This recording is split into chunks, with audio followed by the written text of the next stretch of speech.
Absolutely beautiful Sunday evening. It's the second and final meeting of the year between the Elks and the Lions. BC won the first meeting of the year, but coming into this game having lost 2 in a row, and for the first time all season, we can say Edmonton's looking to build off a win. Yeah, in the last 30 games for the Elks, only one quarterback has registered a win. That guy's name, University of Waterloo, Trey Ford. He led the Elks to their first win of the season last week in Saskatchewan. He gets start number 2 tonight. Jake Dolegala gets his first start as a BC Lion with the injury to Vernon Adams Jr. It's his 11th career start, so he does have some experience and lots of weapons around him. The Campbell's team has been good at home this year, but 2-3 on the road. They'll look to get that number up to 500 here this afternoon. And Jarius Jackson coming in after picking up his first career CFL win in impressive fashion, I should add. 42-31 on the road against a pretty good Riders team. Big game for both of these clubs. If Edmonton can get the win, they deliver something at home for their fans who've been waiting for a long time. Get themselves relatively back into the mix. And BC looking to avoid a 3-game losing streak here as we are underway in Edmonton. Williams will wait. This hangs up there. Now he's going to run underneath it at the 22. Williams picks his way back out, gets the near sideline, and a decent return to get things started for Jake Dolegala and the BC Lions. Well, the BC Lions won the toss and took the ball, so they want to get Jake Dolegala out there, get him settled in. I mentioned he has 10 starts under his belt, 9 last year with the Saskatchewan Roughriders. One of his 2 wins was against the BC Lions last year. Gets his first start with the Lions tonight. Vernon Adams Jr. is here in Edmonton, but on the sideline. Any points for BC would be an improvement on last week. Shut out. Wow. Not even close. Shut down last week. They learned a lesson at the hands of the Winnipeg Blue Bombers defense. Dolegala starts here on his 43. Stand back. Mackey both in there. They'll hand it off to the fullback. Mackey kicks it ahead. And pretty good pickup on first down for Mackey. Big part of this BC offense. Right tackle Kent Perkins last week against Winnipeg. Well, there wasn't many that had big games for the BC Lions, but he had some penalty issues. He'll look to make amends for that tonight. And Keon Hatcher got his first start last week against Winnipeg, made a few catches, but really he's going to settle in. I expect bigger things from Hatcher here tonight. Second and just 3. Dolegala will hand it off to Stanback, picking his way through. He's got the first down and a little bit more. Takes it down inside the 50. Elliott Brown in on the tackle. Well, I like the strategy here from Jordan Maksimic, the offensive coordinator for the Lions, to get Jake Dolegala comfortable, get it to the running backs, first the fullback on first down, and then to his star tailback, William Stanback, on second down. He gets a new set.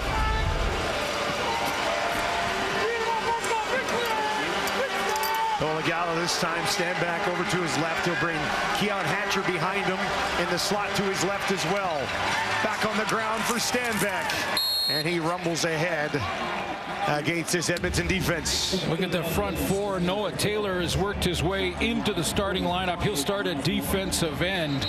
In the linebacking core, Niles Morgan came into this week leading the CFL in tackles, is now sitting at second after the first 3 games. And in the back end, Cordell Jackson's making plays of late. A few knockdowns for him over the last couple of weeks. Yeah, rookie season for Cordell Jackson. He's got 2 interceptions, 5 knockdowns as they try to find some pieces that they can lock in to that secondary moving forward. Kai Gray and Darius Bratton on the other side of the defense. The veteran Purifoy smack dab in the middle of the secondary. Mackey is up and walking off. He was down on a knee momentarily. Second down for Dolegala. Hasn't passed the ball yet. He'll look to here, and that is complete. Tackle broken and a little bit of room to run as he gets it into the hands of McInnes, who did not have a catch last week. Yeah, that was very unusual. Again, it was the Winnipeg Blue Bombers defense that gets credit for that one. The Lions only had 4 first downs all game against the Bombers last week, so not many receivers got many touches. BC offense marching here in the early going. They'll hand it off far side. And the tackle made on the play by Anderson after they handed it off to Terry Williams. Real good play calling here by Jordan Maksimic to, really settle in Jake Dolegala in his first start with the Lions. A lot of different looks, got the running game going, a little balance. That one throw to Justin McInnes. A real good drive to start this game. That was Berryhill. That's his first touch of the ball game. 2nd and 5. 4 options out to the left for Dolegala. That's where he looks. That's where he throws. He's got McInnes again. And McInnes is down just outside the Edmonton 10. Well, what do we know about Jake Dolegala? I talked about his start. So he does have some experience in the league. He's had some big games. He's thrown for over 400 in a couple of games in his short sort of journey in the CFL. He's got a cannon of an arm. And right now, 3 for 3 in drive number 1. I know it's just the start of the game, but that's the start you want in your first one as a BC Lion. We've seen flashes from Dolegala. No question. Lines up under center here. 1st and 10 from the Edmonton 11. Back to Stanback. Stanback down. And he stopped just short of the end zone. And the Lions are knocking on the door here early in the first. Coming into the week, Stanback was sitting in 3rd in the rushing department. Of course, because of bye weeks, there's odd number of games. Sometimes tailback will have an extra game. So kind of have to look at the averages, but so far 3 carries for 26 yards for 31. That's a good start in drive 1. Short yardage, David Mackey to handle the duties, pushing ahead, and he's in. Touchdown, BC. And what a way to start on the road after being shut out just a week ago. They drive the field and punch one in for 6. And they're going fishing. I think that's a little West Coast salmon fishing right there. I mean, the Chinook, you can retain a Chinook, 1 per person per day. That's a rule. The Lions hope that it's more than that, but yeah, that's a great drive to open up on the road. Again, to get Jake Dolegala settled in. A couple of high percentage throws, but he recognized coverage, got it to the guy he had to get it to, which was Justin McInnes on those routes, and the running of William Stanback brought the balance. Sean White is out, sneaks it through that left upright. And Dolegala and the BC Lions are on the board. The fullback, David Mackey, finishes the job. Maybe Coho. Maybe it's a Coho. What a drive for the Lions to open up on the road with great balance. 8 plays, 67 yards. Took 4 minutes and 29 seconds out of this first quarter. But the balance was 5 runs versus 3 passes. And the passes, high percentage. Little curls, get it out of his hands quickly. Stanback did some heavy lifting, and then Mackey finished it off. Started the drive and then finished it. And then they're going fishing. Well orchestrated drive for the Lions. Dolegala. Good work, good drive, fellas. Back to the tablet. Good work. Just like that. And Edmonton, who allowed that return touchdown to start last week's game, find themselves down 7-0 again here today. Now this is taken just inside the 10. Purifoy on the return, and he is stopped shy of the 30. Let's get a look at Trey Ford. Well, overall, Trey Ford is 6-8 as a starter, but you know the story by now. Both last year and this year, the 4 wins registered by the Elks last year. Trey Ford was the starter for all 4, and their only win this year, he was the starter last week. But again, as you mentioned, coming on the field for his first series, down 7-0, because Mario Alford last week in Saskatchewan started that game off with a kick return TD. Big round of applause from the crowd here when he was introduced with the offense to start the game. They're excited to see him. He'll start it on the ground, and nowhere to go for this Elks offense. David Foku at right guard. It's a former BC Lion, Montreal first-round pick back in 14, but played 3 years with the Lions before moving over to Edmonton. And what a game for Javon Leake. You know, in combination with Trey Ford, it really opens up that run game. 169 yards rushing for 22. Wow.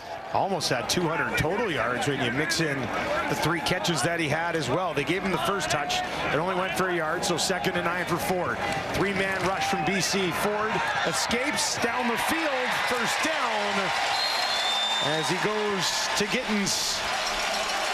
And they'll move the chains. You got to stay active and alive if you're a receiving core with Trey Ford, your quarterback, because he'll get on the move, but he'll keep his eyes downfield now. He's not going to just tuck it when he sees an opening and take off and run. He gets down there, steps up in the pocket, climbs in there, gets away from that outside pressure from Tehema, and there's his target.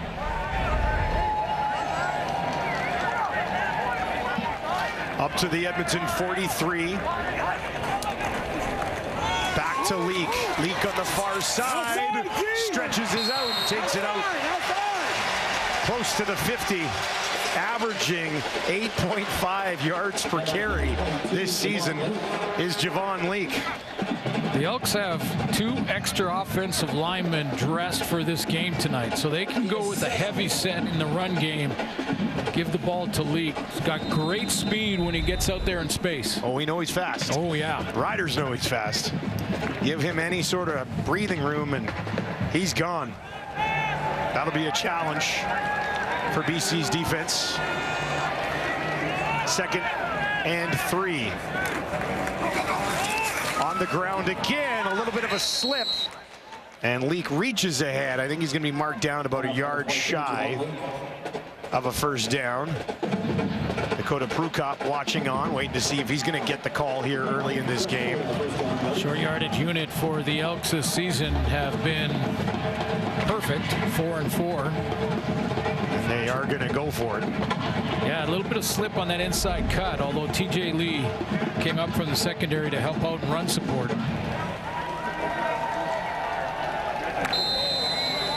Prukop into the game. Edmonton needs a yard to keep this drive alive. Prukop pushing it ahead. He slipped a little bit as well, but was the forward progress enough? And yes, it is. First down, Edmonton. Sione Tehema got a couple sacks a couple of weeks ago. He's got 4 tackles for losses. That leads the BC Lions. They get Manny Racumba back in the linebacking core. If the Lions are going to spy Trey Ford, it'll probably be with Racumba, and then Christophe Beaulieu out of Laval gets his 2nd start at free safety.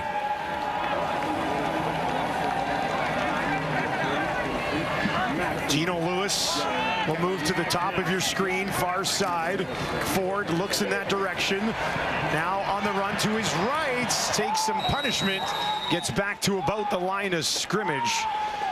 As tackle is made there, Rugamba among others. It'll be interesting to see what they do defensively. I mentioned the spy from Rugamba as possible. This time, watch Tehema here drop out. He's a defensive end, usually in the pass rush, so Trey Ford, without looking at the defensive line, thinks that he's got no end on that side, that he's buried somewhere in the line of scrimmage, so he tried to escape to his right, and then Tehema closed quickly. 2nd and 9 again, 2nd time on this drive. They'll clear things out. Ford, pressure coming, gets around it, takes a look down the field, has a man wide open. Jones has it just outside the 30. Had a huge game last week, over 100 yards, and Ford finds him again. I tell you what, the Lions defensively load up this side. Here comes TJ Lee. They've also got the combo on that side too, and that's the move. That's what Trey Ford can do. You've got him in space. You're a defensive back with great feet. That's TJ Lee. That's not a D lineman. Gets outside of him, and now you're in trouble. Now they're also in field goal range, but looking for more. On the ground again, Leake taken down. BC Lion player a little slow to get up. Javon Leake, 3 touchdowns. It's been a while since an Edmonton tailback has put together a 3-touchdown performance. Who do we got? Like way back. Well, I'll just let you simmer on that for a second. Marinate in it. Yeah, yeah. Okay. Marinate on that. Yeah. What a great ground game Edmonton put on the field last week. BC Lions staff out on the field last week for Javon Leake. And sometimes it's just about opportunity. Gets the start, 12 touches, and blows up. Yeah, gets to start with Trey Ford as the quarterback, too. That was a big factor, and it will be moving forward as long as Ford is the starter, because it softens those ends, opens up middle lanes, but don't take anything away from what Javon Leake did. 2nd and 6 for Ford. This time he's in trouble and will not escape. Taken down on the play. Covington, I believe, started it for the Lions. Christian Covington got 3 defensive linemen on the line of scrimmage. He's the middle guy, the nose, just a bull rush straight down Main Street, and that's where Ford tried to escape. Good power and strength. He going head-to-head with Mark Corte. 3rd sack of the season for Covington. Will force Edmonton to have to settle for a field goal attempt on their first possession of the ball game. Boris Beatty, 75% on the year. This is a 38-yarder from just inside the left hash. That is up, and it is wide. Boris Beatty's 6th miss of the season.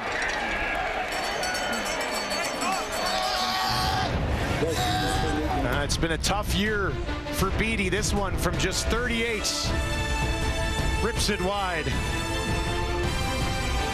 Here in this one for Jake Dolegala, and last year with the Riders, he had an opportunity to put some film out there for people to get a look at him. Well, it was about mid-July when the starter Trevor Harris went down due to injury.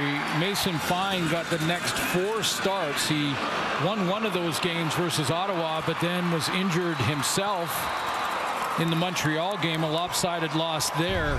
And that's when Jake Dolegala came on the scene and won his first start against the BC Lions. Now with the BC Lions, turns and hands it off to Stanback. Stanback braces for contact, lunges ahead, and is awfully close to a BC Lions first down. Well, clearly, I think when the Lions looked at the tape from the Winnipeg game, the 4 first down game. Again, I keep saying that, and I still can't believe 4 first downs was all the Lions produced against that Winnipeg defense. But they clearly saw that 31 was the missing element there. Had to go back to 1954 for the last time the Lions only had 4 first downs. 54. Yeah, it's unheard of. Unheard of. And of course pitching the shutout. So that's the motivation for BC. And there's Vernon Adams, not dressed tonight. Chase Bryce played at both Clemson, Duke, and Appalachian State, is the backup. By all accounts, though, Vernon Adams not near as bad as we thought when we saw it. When we saw it, he's week to week. 1st and 10 for the Lions, leading 7-1. On the ground again, Stanback. You might as well keep going with it if it continues to work. Morgan and Brown in on the tackle that time. Short pickup on first down. The thing you love about William Stanback is he has a little bit of everything in his game. He's got power if he needs it. He's got that speed if he gets out in space, and he'll get those hard yards for you, falling forward.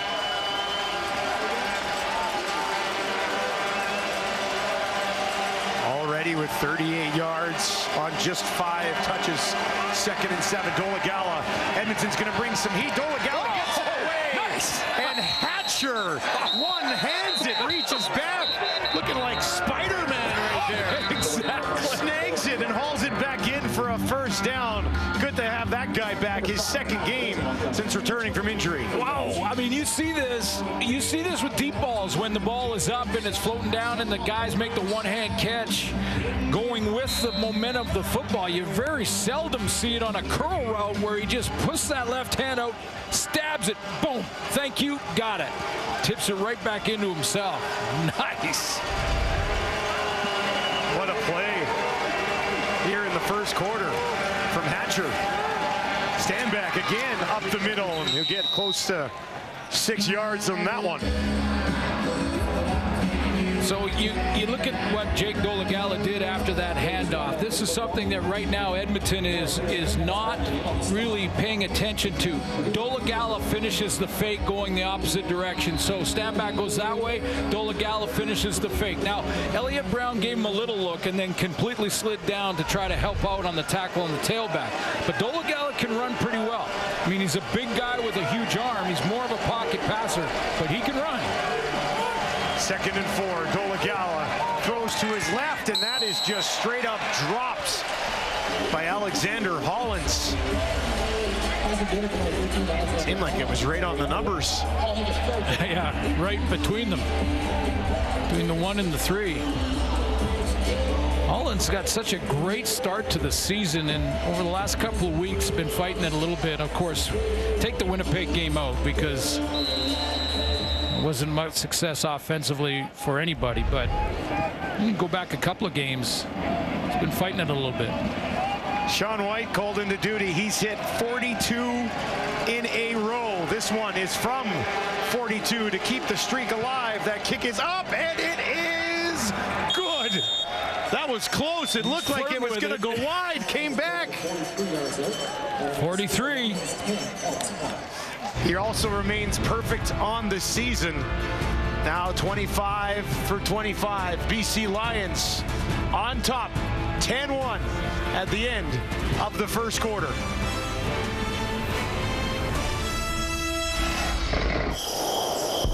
A 2-game losing streak. They lead 10-1, and they're really putting an emphasis on the running game, aren't they? They really are. I mean, they come off that loss to Winnipeg, and I'm sure the staff took a hard look at it, and then added in the fact that Jake Dolegala is making his first start as a BC Lion and said, let's get that run game going, because it was a lot of William Stanback in the first quarter. He was getting some traction, and that brought balance to the offense. Also, Jake Dolegala is only missed one incompletion in the first quarter, and that was the drop by Alexander Hollins. He's been on the money. And that was a great throw. You know, Stanback's capable of more of a heavy workload, right? They are a pass-heavy team early in the season. The VA slinging it around, but if you need Stanback, he's more than capable. Edmonton starts here after the field goal on their own 40. Ford down the field, and he's got a completion. That's back to Gittins Jr., his second catch of the ball game, and a big chunk to start this drive for Edmonton. Nice timing. Gittins the closest receiver to Trey Ford, and that 3-receiver package into the boundary, and he's just going to run a bender over the middle, and Trey Ford from the pocket bang on the time before he can run across and through there to the safety. They've had to make that change. Bill Yu is out due to injury.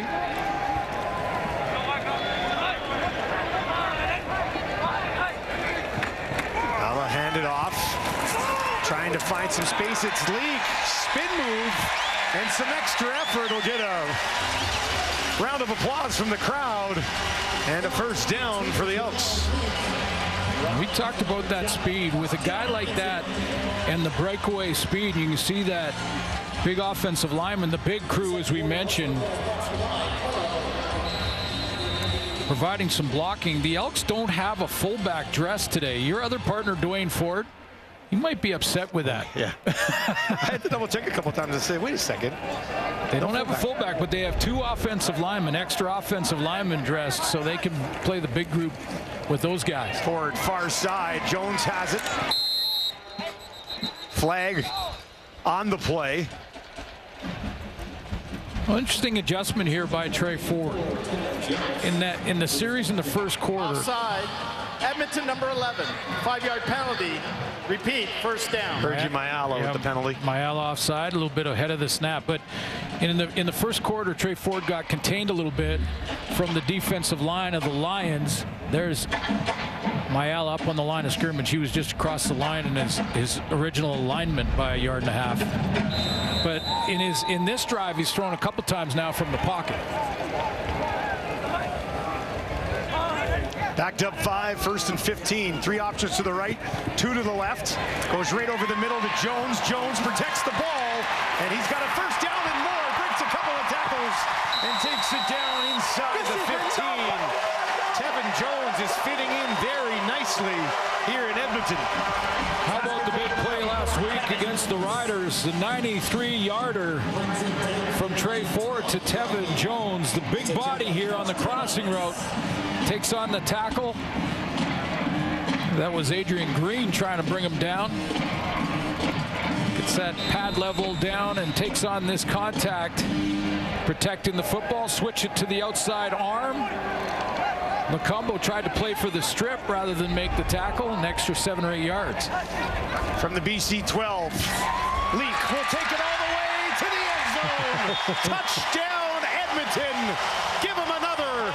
And a response from the home side.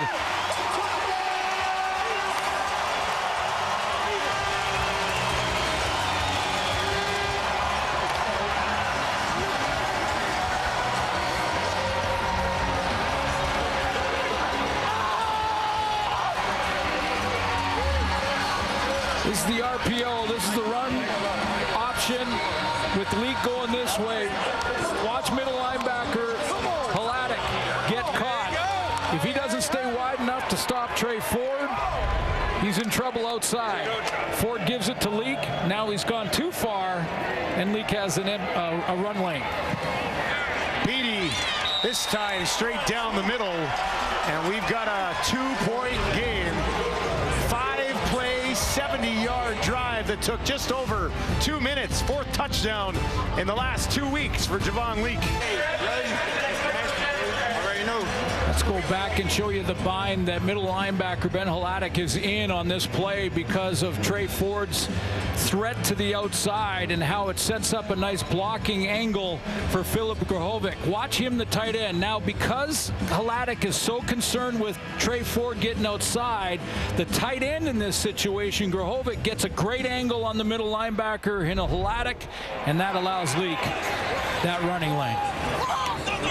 This is taken by Williams, far side of the field. And Williams with flags flying. That one flag flew like 25 yards. And at least one penalty on this play. A couple flags out there. 38-yard return for Williams. We'll see if this one gets backed up a bit or if it's coming the other way. See Coach Campbell talking to Mike Benavides, the special teams coordinator. Illegal low block, Edmonton number 16. 15-yard penalty, first down. Oh.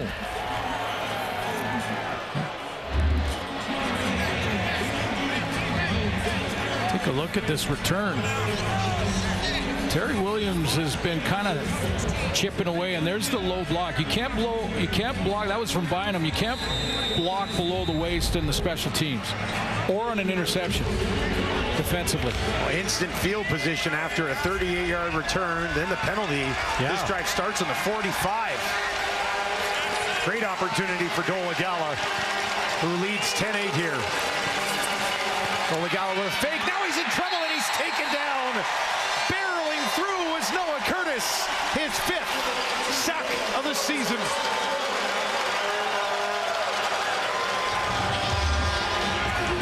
He's a guy that you can line up in the interior, or you can play him at defensive end, and Noah Curtis will get it done. He's just inside, fights off the block, great hands right at the point of attack when he's trying to get picked up in the front there. I think it was Suk Chung that was trying to block him. He just swatted those hands out of the way and got right in the face of Jake Dolegala. Curtis, 25 years old, 6'6", 302. Moved well on that one. A loss of 8. Dolagala near side. Hatcher has it, turns it upfield, lunges back to the 40. Be about 5 or 6 yards shy of a first down. But field goal range. Definitely. So it's salvaged field goal position because... But they're not bringing out the field goal unit here. Leaving Dolagala out there. Wow. Surprised by that. Is there some wind down there that we're not... Saw that Beatty miss and the flags aren't moving. Little bit of a breeze, but nothing that would stop you from setting up a 47-yarder for a guy who's hit 43 in a row. So they're just going to go for it. 3rd and 5 here. Dolagala over the middle, down the field for Hatcher. Missed him by a mile. And a turnover on downs. I'll tell you what. Interesting decision. Yeah. And I just want to be on the record questioning the decision before it happened. Well, not a bad idea to throw it in the direction of Keon Hatcher, but he was not able to get to this one. Turnover. Well, how about this for Edmonton? It had been a long time since they scored 42 or more. Over 2,100 days. It led to the first win for Jarius Jackson. More on that. Let's send it down to Tom Gazzola. Yeah, Dusty, Jarius Jackson obviously super happy about his first CFL win as a head coach. He said it was awesome. He said he was really happy for his players and the coaching staff being rewarded for the win and all the hard work that they put in. Now, Jackson, too, said he got a little bit emotional, which is a bit odd considering how stoic he can be and how rawless he could be. And then Jackson said after the game that he wasn't mad about the Gatorade shower. What he was upset was the fact that Boris Beatty tricked him. He said the kicker came up to him and said, "Hey, coach, you want ice with that?" Jackson said, "What are you talking about?" And Beatty backed off. Jackson knew he'd been had. He said he'll get Beatty back at some point. But more importantly, guys, after the ceremonial hugs and high fives and everything, he said he was really happy and proud of his team for stepping up its physical play and intensity because he said in game 1 against Saskatchewan was the more physical and intense team. His team answered the call. Found a path to victory. Now they're trying to build on it. First down on the ground with Ford. Now Ford in the pocket, far side, drops one out there. That's to his running back, League, who initially broke a tackle and like he slipped again. You know, and that win, by the way, and here's the trivia question. Who was the starting quarterback when an Edmonton football team won its 700th win? That is win number 700. And it was tough to get. It was really tough to get. It was a lot of work for this staff. It cost one coach his job to try to get to that 700th win. And the answer to the trivia question is number 2. Second franchise to get there. Calgary the first. Tight race. 2nd and 3 here. Ford, pressure in his face. It's Halatic. Ford's on the run, looking for the first down. Might have it. There's a flag in the secondary. And we'll see how that changes things. Well, you really have to adjust your angles trying to tackle. Illegal contact. BC number 23. 10-yard penalty. The result will be a first down. 10-yard penalty, first down. Adrian Green gets the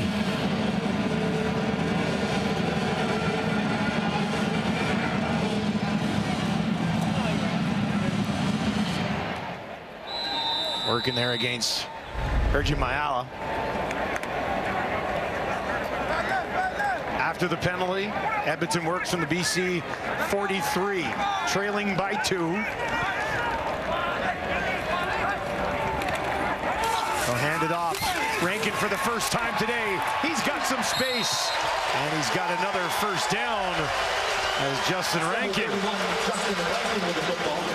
contributes when he checks into the game. Yeah, he chipped in. He had 10 carries, 60 yards, and chipped in to give Javon Leak a break on a couple of the plays in a series. Compact runner, nice cut. Back from inside, back out, and first down. They'll tell you when they get the first down. Receiver or running back will tell you when they get a first down. 3 options to the left for Ford. In the pocket. Now he's got to take off in the run. Throws one up towards the end zone. Almost hauled in. Flag on the play, though. He was looking for Dylan Mitchell. Rugamba in coverage, and is this a PI? They're battling for the ball. Pass interference. BC number 33. The foul will call third and goal. The ball will be placed at the 1-yard line. Automatic.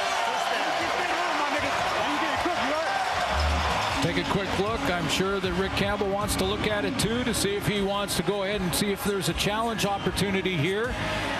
That's a tough throw to make going that way. Mukumba, let's see.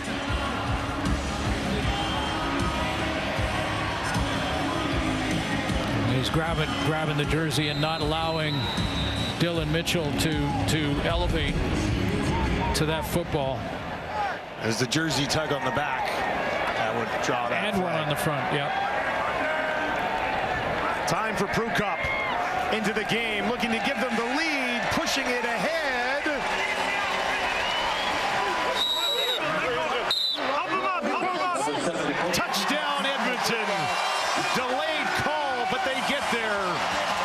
7th touchdown of the season for Prukop. And Edmonton has their first lead of the ball game.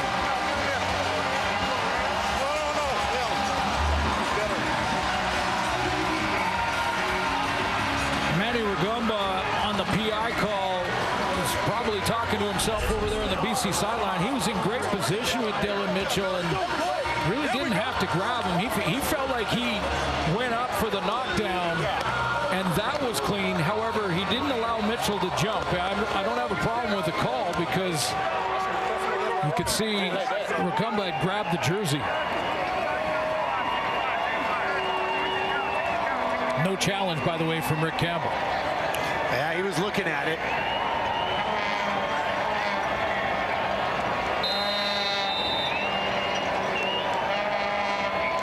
There's a flag here. Edmonton's taking a time count. They didn't have enough guys on the field, so they just said they let it run down, back it up, and get the right number out there, and hang another 5 yards on this Beatty attempts.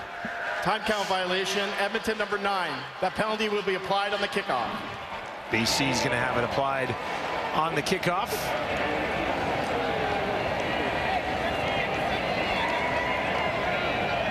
So it will just be the 32 straight down the middle here for Beatty. He's missed 6 field goals, but he's not missed any of these so far this season. And that one straight through as well. 6-play, 70-yard drive that took less than 3 minutes, finished by Dakota Prukop. Edmonton leads 15-10.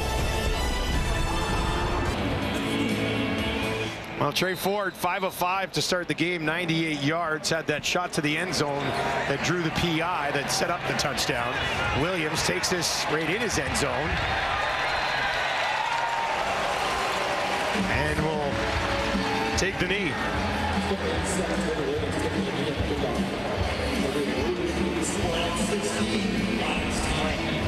Golagala, 5 of 7 on the other side, throwing the ball very well.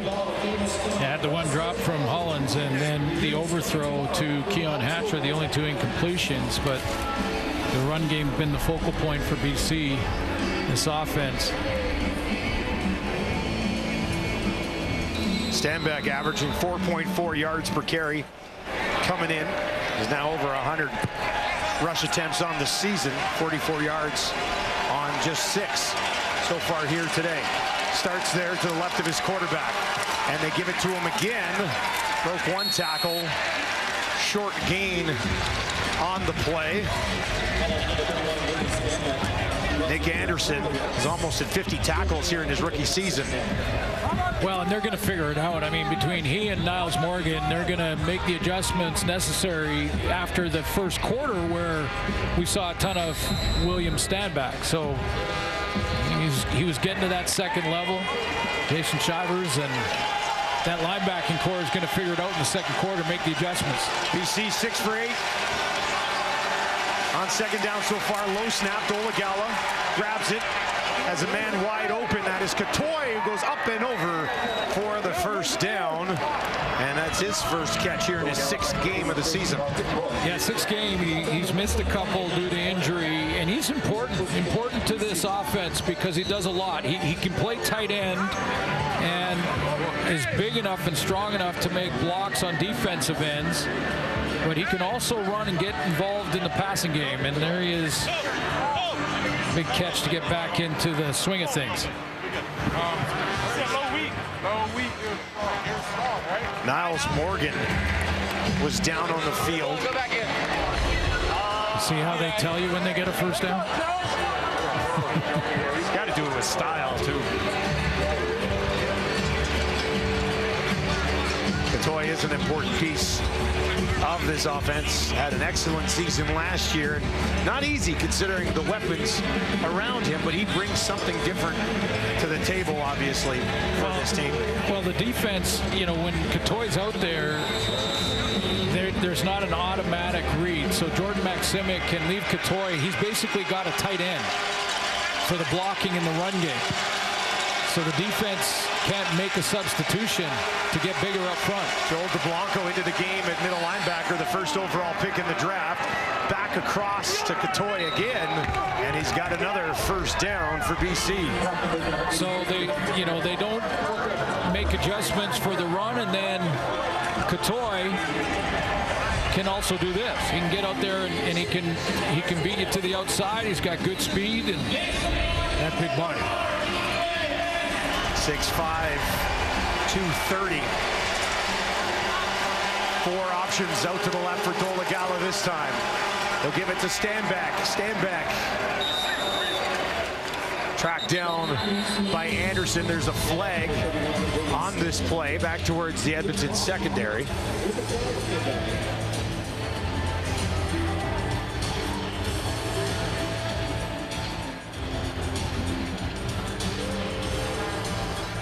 They're discussing a possible horse collar tackle here. There's no flag on the play. And after the discussion, they'll pick that flag up. So that never happens. I think that was Lucius Purifoy who went in there and pleaded his case, and it worked. He got the judgment. No, he's not talking officials out of a penalty. They just he can share an opinion. Yeah, he just discussed it and decided no flag. Purifoy trying to get this crowd fired up behind the defense. 2nd and 6. Dolagala gets it away. Stanback wrapped up immediately. That Anderson again. He's all over the place. This Edmonton defense right now. Yeah, try to figure out exactly what this play was for Jake Dolagala. He's got protection. It looked like they tried to get a little bit of a screen out there to William Stanback because they pulled a lineman out, or was it? Yeah, it was a lineman. It was their center, Michael Couture. So they pulled him out to try and get in front. But yeah, quick pursuit from the linebackers. Now BC's going to punt this away. It would be about a 52-yard attempt. Flintoff lays it up there. Purifoy takes it on the near sideline, lowers his head, and tries to push it back up to about the 25. Javon Leake found the end zone again here. Did it 3 times last week. Had a 14-yard rushing average last week, and when he got in the open field, check the speed. 35.8 kilometers per hour at the top end, and runs by the Rider defense, which was the #1 defense by a landslide against the run going into that week of the season. They were allowing less than 50 yards per game on the ground, and he lit them up for almost 170. There's a big hole right up the middle, and that's a good chunk on first down. Will put him in 2nd and short. So Rankin again. How fast was that, comparing it to other fast running backs in North America? Well, it was the fastest. That DK Metcalf's a receiver and a physical specimen. And then Jonathan Taylor, Paris Campbell, a couple of Colts, Kenneth Walker, who plays down in Seattle, but none of them as fast as Javon Lee. Almost like he could be one of the better returners in the league as well, which he is. Well, with Kevin Brown out, they've moved him in to the running back role, sharing it with Rankin, who pushes ahead and has a first down here for Edmonton with just over 3 minutes remaining in the first half.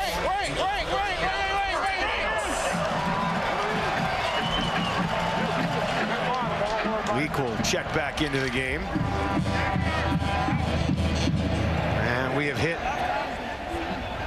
3 minutes here in the first half. Edmonton is on top. Highlights from week number 10, and Jim Barker has promised to do a stunt 10 times grander than Tom Cruise did at the closing ceremony today. Right, JB? Yeah. Dr. Dre, little Snoop. That's right. Yeah, we'll rap too. There we go. There we go.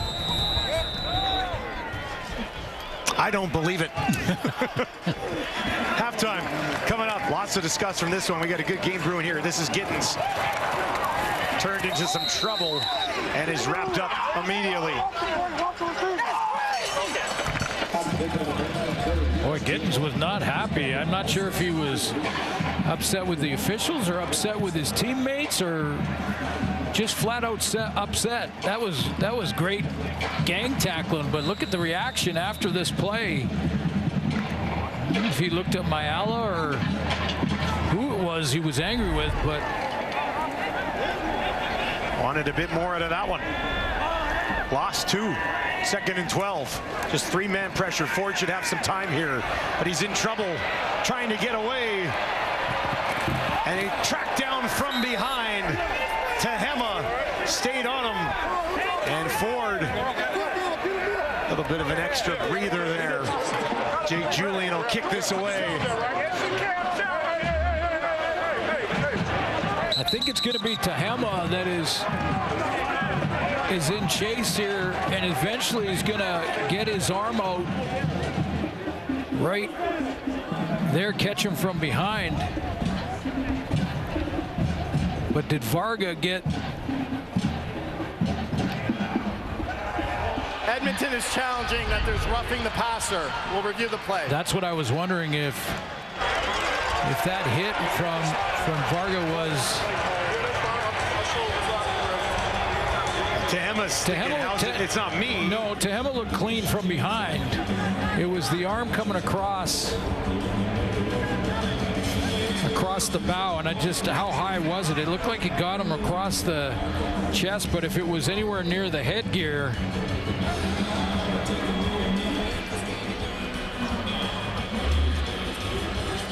Let's get a look.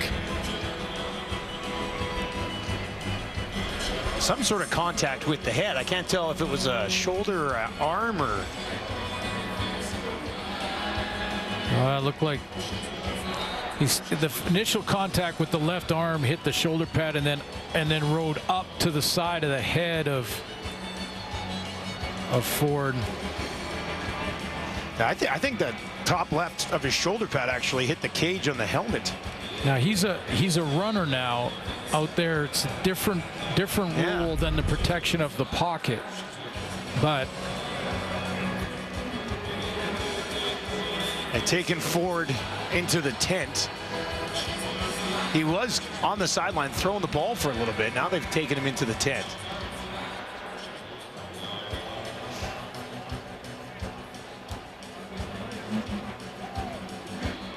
There he is as they get the tent set up over top of him.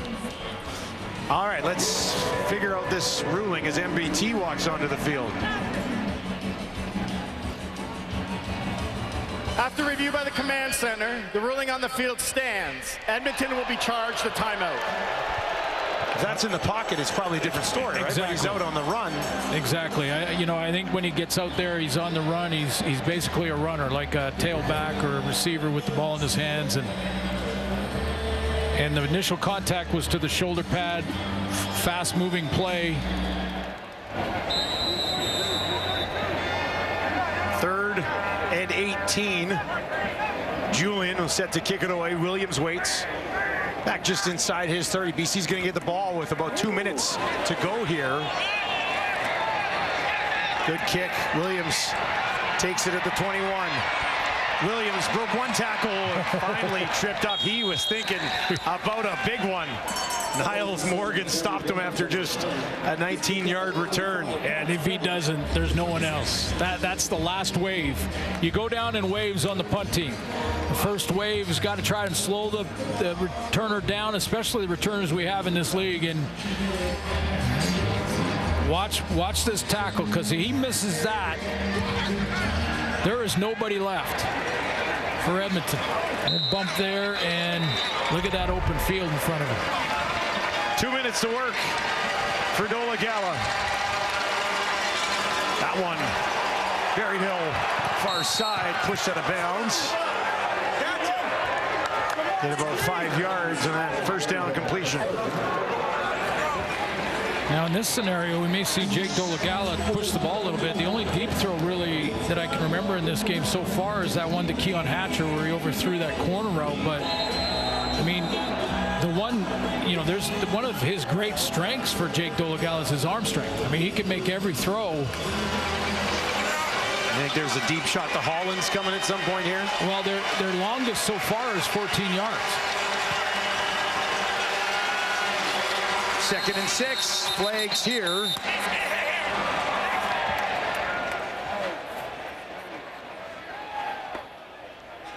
Procedure. BC number 69. 5-yard penalty. Remains 2nd down. Left tackle, Jarrell Broxton.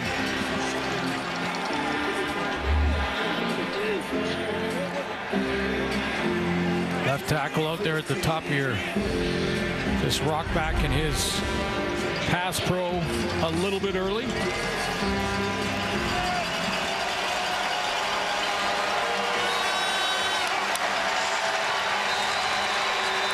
Second and 11.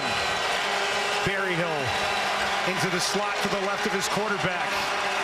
Dolagala down the field. It's Berryhill who he's looking for, and too much on that cannon, and it falls incomplete. Well, you see the big arm, but you also see that this has been really the only week that Jake Dolagala has been able to take first-team reps in practice. And, you know, this type of chemistry and this type of timing and all of it takes a lot of time. I mean, he's got somebody right in his kitchen taking the hit as he lets go of that one and put it out there, just not enough air under it. Trey Ford is out of the tent on the sideline as the offense is about to get this ball back.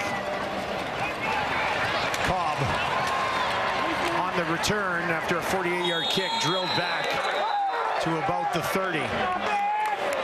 Kyle Bevel-Thompson trots it on the field with the offense. Trey Ford looks like he's going to be good to go.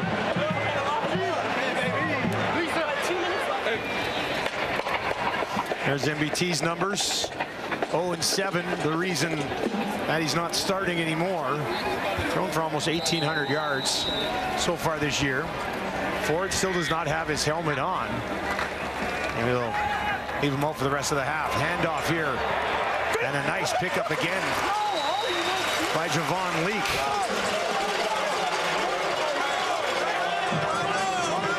Prukop will come in here on 2nd and short. Well, there's still time for field goal range, so and to really run the offense. Minute 37. In other words, you don't have to just drop back and sling it. I took the tackle on the corner. Yeah, not really in a rush here, especially if you're thinking field goal. Beatty's got the big leg, hasn't been the most accurate of legs in the league so far this year, but he can boot it. Prukop, 2nd and short, pushing it ahead. And that'll be enough for the Edmonton first down with 1:18 on the clock. Now the big question will be in the second half. Will Trey Ford be able to continue? It looked like he was looking for his helmet there on the sideline, but he was also kind of favoring, looked like his ribs at times.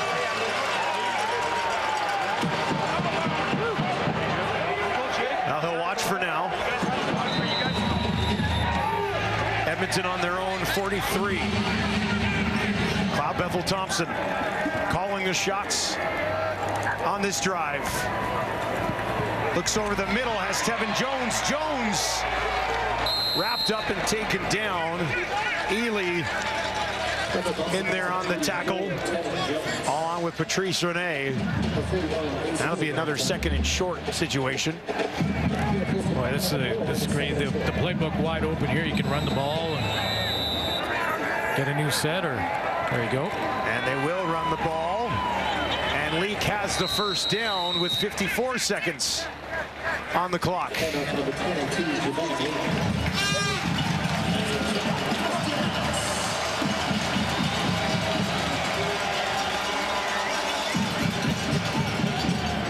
Beatty's long on the year is 52.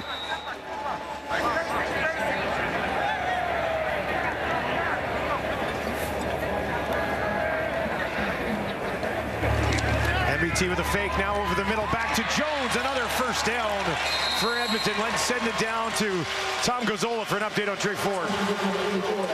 Dusty, Glenn, we're watching Trey Ford. We're walking around the sidelines. He was in the tent, like you guys were mentioning, and it just looks like the Elks are going to play it safe here and evaluate him at halftime with just under 40 seconds left to play, and we'll see if he's back out there for the second half for the Elks. Something to monitor, something to discuss for the panel at halftime. MBT out to Leak, spin. Varga was there, but they'll take a loss on the play. And that would back this field goal up. 25 seconds, still enough time to move it up the field a little bit more for Beatty. Yeah, absolutely. And I think that's probably what McLeod Bethel-Thompson was thinking here. Just swing it out, you know, get positive yards so that they can get, at the very least, the field goal before half. They lose 3, second and 13. Got to hustle now. Hand it off. Leak trying to find some space. He's wrapped up and taken down with 9 seconds on the clock. Take the shot. And Beatty will come out. Mentioned his season-long 52. He's also missed 6 field goals this year. This one will be from just outside 50. So the issue with Beatty has been consistency, but the strength of Beatty is his leg strength. No doubt that he's got the leg to knock one in from here. And he put it down the middle for a 9-point lead at the end of the first half. Beatty from 51, just inside the left hash. Julian will hold. Beatty will kick. And that looks like he's got it. More than enough. And right down the middle for Beatty. Big kick for Beatty to put Edmonton on top. 19-10 here, Glenn. Well, a lot of discussion on Trey Ford and whether or not he'll be able to return. But in the meantime, the home team fought back, got the lead. Interesting decision by Rick Campbell early in to not get the first, or to not kick a field goal in the first half, but when he was in position. But how about the start for Leak coming off that big game where he had almost 170 yards, picking up where he left off. 9 for 50 yards rushing. 50 yards and a touchdown for Javon Leak. Edmonton scores 18 points after being down 10-1. They've hung 18. And for Leak, on the Lions here. That's touchdown number 4 in a game and a half. He's really taking advantage of this opportunity here right now with Kevin Brown. For Edmonton as we get set to kick off the third quarter, developing Trey Ford's story. We'll have more on that here momentarily as Beatty is about to hammer it away in the BC Lions. We'll have first crack at it here in the second half. Williams at the 15. Finds some space, spins, stays on its feet, and eventually taken down. Here's the latest on Trey Ford. Does not look like he's good to go. And it's nothing to do with the head. It's something to do with the core or the shoulder here, Suits. He's wincing as he throws. Yeah, it was the shoulder and the rib cage, and you know, very emotional Trey Ford. By all of that reaction and just his reaction to trying to warm up, it doesn't look like he's going back in. Now, didn't start with the ball here. He went back again after the emotions on the bench and threw a little bit more, but it looks like it's MBT's game now. Dolegala down the field, finds McInnes, who takes it inside the 40. And a big strike to start for Dolegala. That should put him over 100 yards in the ball game. When Keon Hatcher came back to the Lions lineup, he went back to his position, which is where Justin McInnes was playing when he was leading the league, still leading the league coming in, to close the gap when he didn't have a catch last week, because they moved him to the other side of the field. Now the handoff. Stenbeck trying to stretch it out, but Morgan and Anderson will not allow it. Now, it wasn't the reason for him not getting a catch last week. That wasn't the issue, but it's just getting used to, again, a different spot in the lineup. He's on the trip side primarily now, but that last catch over the middle, he went back to that Keon Hatcher side, the short side of the field, where he works with Alexander Hollins. 2nd and 9 on the Elks 36 for Dolegala. Edmonton will bring 4. Dolegala gets it away, and that falls incomplete over the head of Hollins. Had Eberhardt down the sideline as well. Not sure who that one was going to. Dolegala pointed to himself, so clearly the routes were correct. This was the play. The time was there for him to throw, and he kind of threw it in between, didn't he? It went over Hollins' head and in front of the go row. Sean White has hit 43 in a row. This to make it a 6-point game. High snap. White puts it up as smooth as ever and knocks it through. Give him 44 in a row and 26 for 26 on the season. The streak continues for Sean White, most accurate kicker in league history.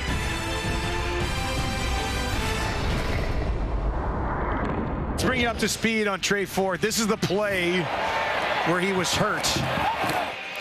And I don't think it was Varga across the shoulder pads there, but it looked like from Tehema from behind, he may have landed right on the ball, and then he favored his ribs. Now, there's the emotion that we saw, finally getting his opportunity, leading the team to their first win.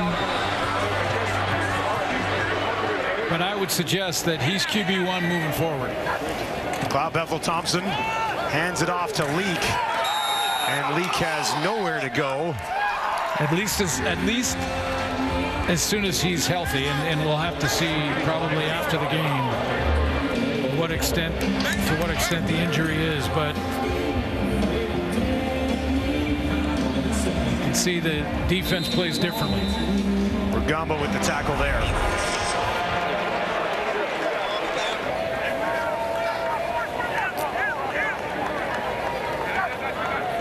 Second and 11 after a loss of 1 for McLeod Bethel-Thompson. MBT far side, and that's a first down as he finds Javon Leak. And Edmonton quarterbacks have not thrown an incomplete pass yet in this game. Both of them perfect. Leak's going to come out of the backfield. He's in that tailback spot. He's just going to automatically, he's not looking to chip or pick up a block or anything, just get right out there in front of TJ Lee and get right to the sticks.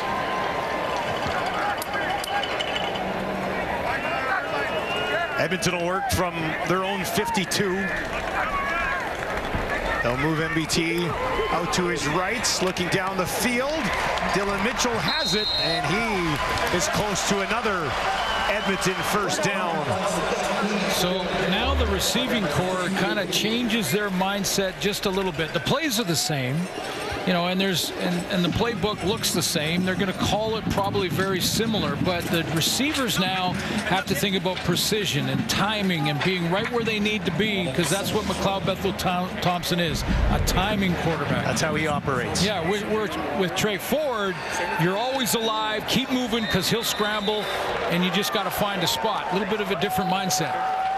Second and just mere inches here. Prukop into the game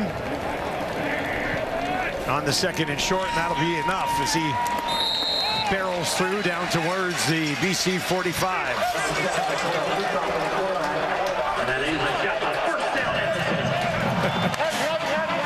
It seems like a slightly more relaxed McLeod Bethel Thompson with a little peace sign to our camera running on the field. Well, this is why MB2, who not happy with losing his starter's job, has to stay ready, has to be focused, and now you've got a veteran coming in off the bench.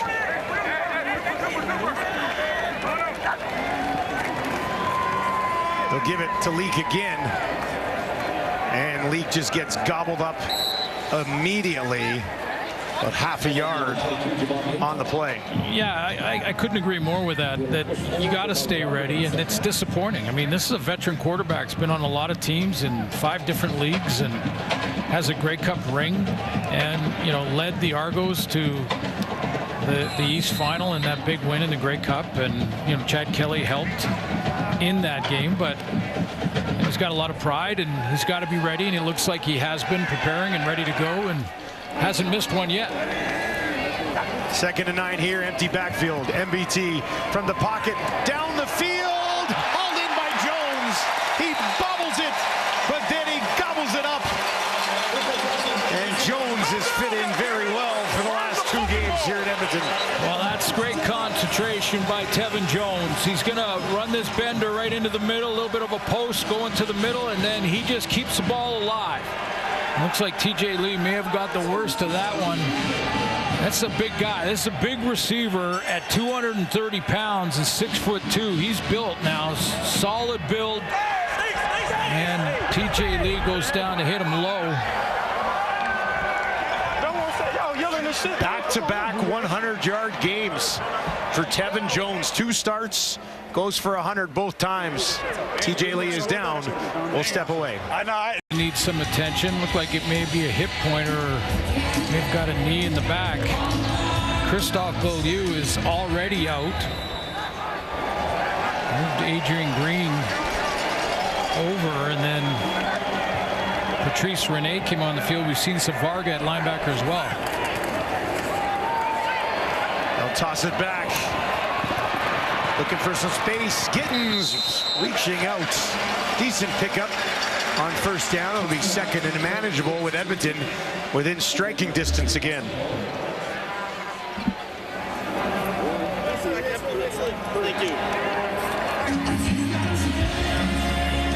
I'm sure Gittins had a conversation with whomever he was upset with in that first half after a bubble screen didn't go very well.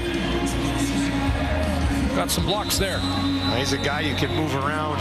Yep. Your offense, versatile piece for Jarius Jackson. Got 8 yards on that play. 2nd and 2. Leak stands in to the left of MBT. McLeod Bethel Thompson on the run to his right. Puts it towards the end zone.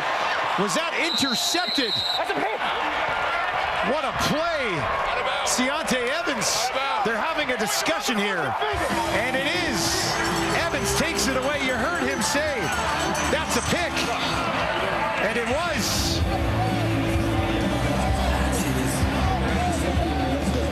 McLeod Bethel Thompson on the run to his right, sends one towards the end zone. Mayala and Gino Lewis both there. Evans, no doubt about it.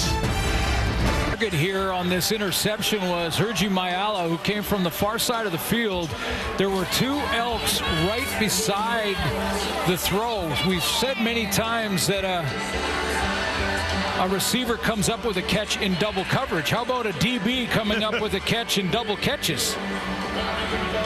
2 receivers, which is not by design how you draw it up, but Eugene Lewis got back there with Mayala, and Ciante Evans won the jump ball. 2nd interception of the season for Ciante Evans. Now Dolagala out to his right, and he'll be wrapped up and taken down by Niles Morgan, but did pick up a few yards on his own accord. That's a big pick. timing of the game, chance to basically take away points from Edmonton. They were in field goal range. The first incompletion of the game for an Edmonton quarterback.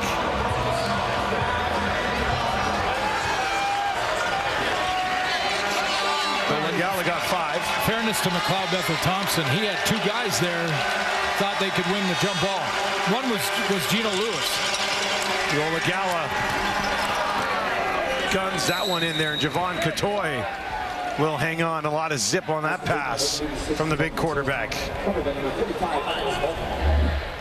Catoy is going to slide in from outside and run a quick out here. I'll tell you what, these Edmonton linebackers, Nick Anderson and Niles Morgan, are around the ball every play. Fresh set of downs from the BC 40. Golagala again. And this time Hollins has it, hangs on, and he's got a first down. That's his first catch of the ball game. Yeah, and this is the strength of Dolagala's arm. I know it's not a long throw, but in this slant, it's got to be on him immediately, because the downhill break coming could take it the other way on those quick slants, and that's Kai Gray, who's got a couple this year. 1st and 10. That one complete as well, and it's Hatcher who stays on his feet for an extra 6 or 7 yards, and Dolagala has this BC offense moving. Yeah, quick passing game for Dolagala, putting 3 into the boundary a bunch, and the second one is Keon Hatcher. He's just going to sit down. Now the progression in this play is the double moves, curl and go, out and up. Back on the ground, stand back, pushes ahead. You're right about Anderson or Morgan. One of them is involved in every single play for this Edmonton defense.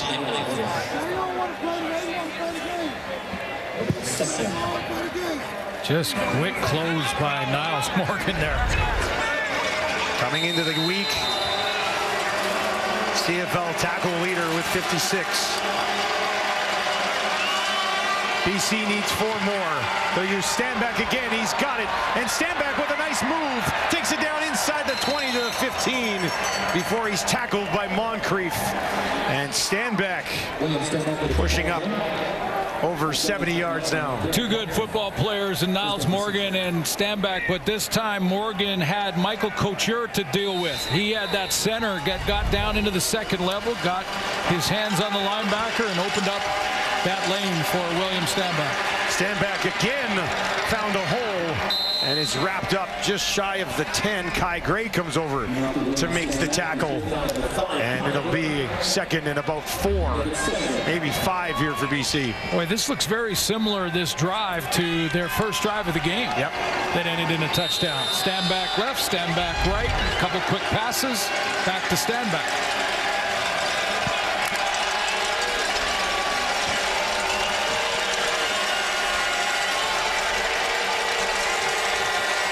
Catoy, Berryhill, empty backfield. Golagala looks to his left, throws that way, but it's low at the feet of Stanback. Stanback has caught a couple, and this was a throw that was probably, Jake Dolagala deciding that they're in field goal range because the coverage was tight. That was Nick Anderson. We just mentioned Niles Morgan, Nick Anderson being around the ball, and Nick Anderson was right there, almost trailing William Stanback. If he throws that just a tad behind Stanback, I think Anderson takes it the other way. That looked like Dolagala decided, hey, we got a field goal here. Let's chip away at the lead. Chip shot for Sean White from 18 yards. And that one is up and through. 45 in a row for Sean White. And we've got a 3-point ball game here in Edmonton. Flintoff the hold. Sean White, steady as she goes. Thank you, Tommy. 3 starters out on the defense for now for the BC Lions. So Jordan Perryman goes in at corner. He's number 27 down the bottom of your screen, and they move Ciante Evans in at halfback. Looks like Adrian Green at safety. I'll hand it off. Leak spinning, staying on his feet. He's got a first down again. That's his best run of the second half. And no Ben Haladik at middle linebacker, so that's big Ryder Varga in there. Now Varga can play. I mean, he's very good linebacker to the University of Regina, but he's not Ben Haladik. And no surprise that the Elks try and run the ball right at that makeshift linebacking core. 4 minutes remaining here in the third quarter.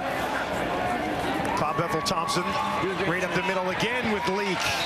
And he'll get about 7 or 8 more on that first down carry. When he gets going, doesn't he? Yeah, and they also have Ace Ely, who subbed in on first down there and ran right at him as well. So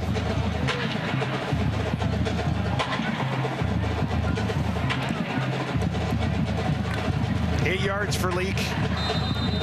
2nd and 2. Not seeing Bolacumbo out there at all either, so it's a bunch of them. MBT back to Leak. Tackle made for a loss. Busting right through the middle of the defense to Hema.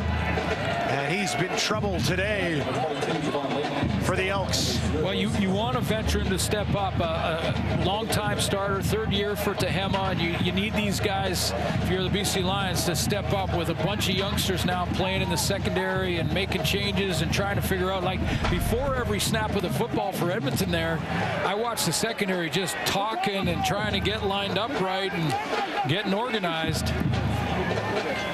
Ryan Phillips is going to earn his paycheck tonight. Tehema has his 2nd sack of the season. Led the team in tackles for a loss. Coming in with 4. He can tack on another one there.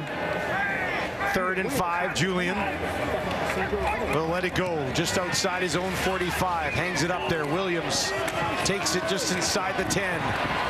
Williams this time nowhere to go. Short return just outside that BC 15. This is pretty cool moment. I think you were doing something this way. You had a few games. Did you do a few games? I'm familiar. 14. I'm familiar with these kids. They are the gold medal champions. Canada from the Holinka Gretzky here on a day off, having some fun down on the field, and then a little visit from Trey Ford as he headed over to Rogers Place. Great event. And congratulations, nice. 3 years in a row for that team. Nice job, partner. What was it? What was the total? 14 in 11 days? 17 if you include football games. Okay. Here's Stanback. Just the 17 games calling in 11 days. I'm glad you got gas in the tank, because it looks like we're going to have a finish here. It should be a good one, I think. Going into the 4th quarter in a 3-point game with lots of changes. Linebackers flying around for Edmonton. Dalagala scratching away, grinding. Dalagala takes this one down the field, over the middle. Tight window for Hatcher, but defended well. Darius Bratton among others there for the Elks. Yeah, Dalagala just relied on the strength of his arm on this throw. He's got the strength to fit it into a tight window, that's for sure, but there was some coverage. I mean, there were 3 guys around that throw, and Hatcher had a crack at it. He knows it. Yeah, I'd like the courage to give it a shot. Hatcher had a chance. End over end. Taken by Cobb. Near sideline after a 48-yard kick. He takes it back over midfield. Decent field position for Edmonton.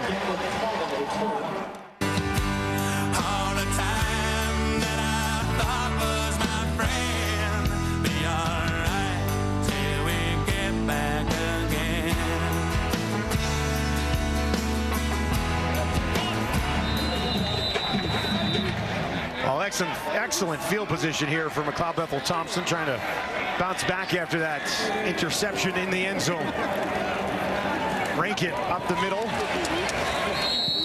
And Varga was there to wrap him up after a pickup of about 3 yards. McLeod Ethel-Thompson has an opportunity here to earn the trust of his teammates again. And it's, you know, it's probably even bigger than this game. It's sort of the season for him. You got to earn the trust back, coaching staff for sure, but I think they've always believed in him.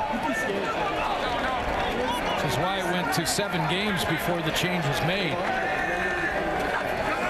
2nd and 7 here. MBT down the field, drops it in there, and it's held on to Kevin Jones again.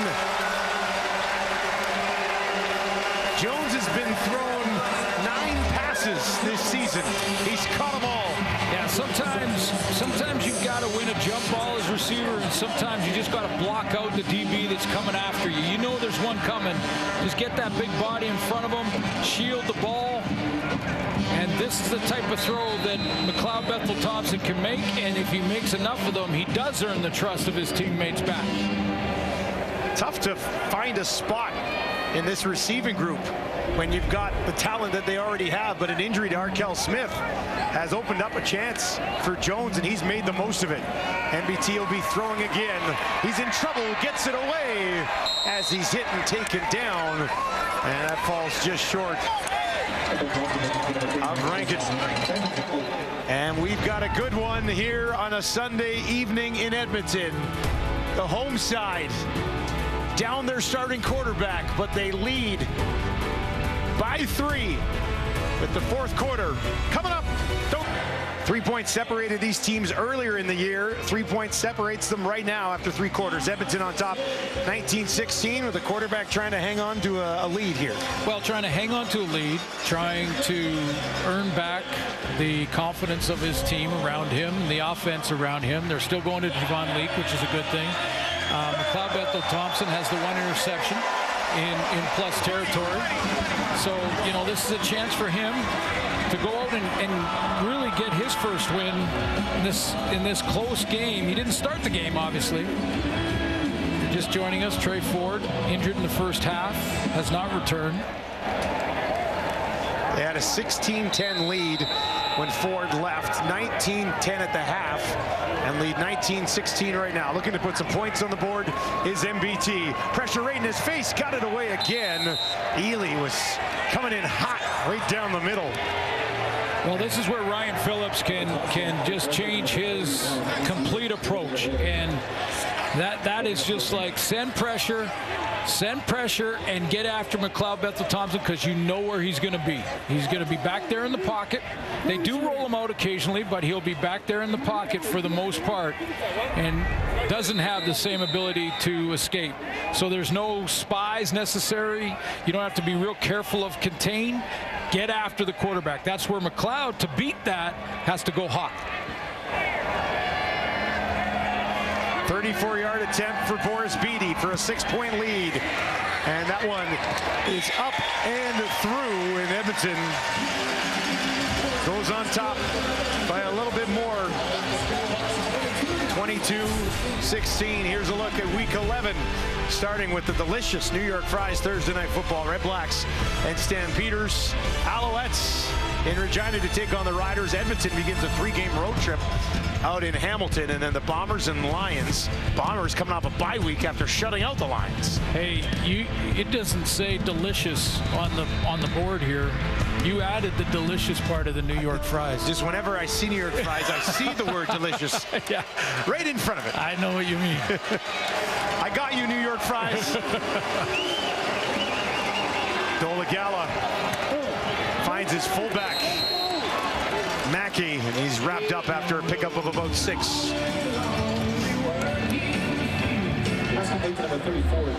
Well, the success for the Lions tonight has really been centered around getting the ball to William Stanback. That was a play-action fake to him, and then a little throw to Mackey. But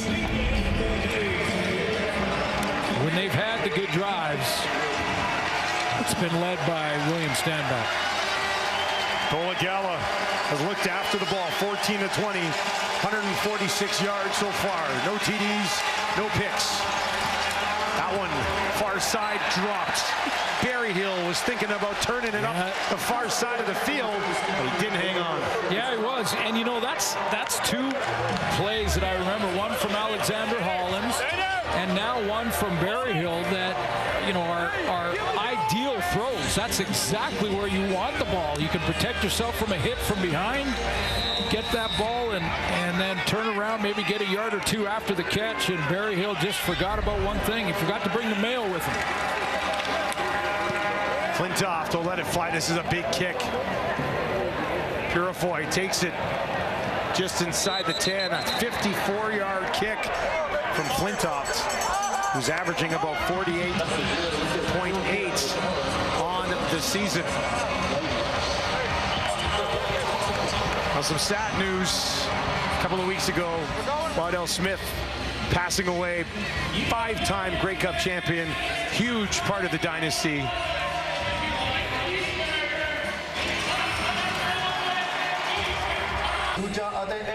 मैकी आ गया centre हेठा मैकी आप भी जाओगा and zone ਵਿੱਚ ਤੇ ਕੋਈ signal ਨਹੀਂ ਦਿੱਤਾ referee ਕਰਕੇ touchdown. Both of these teams with Punjab broadcasts available.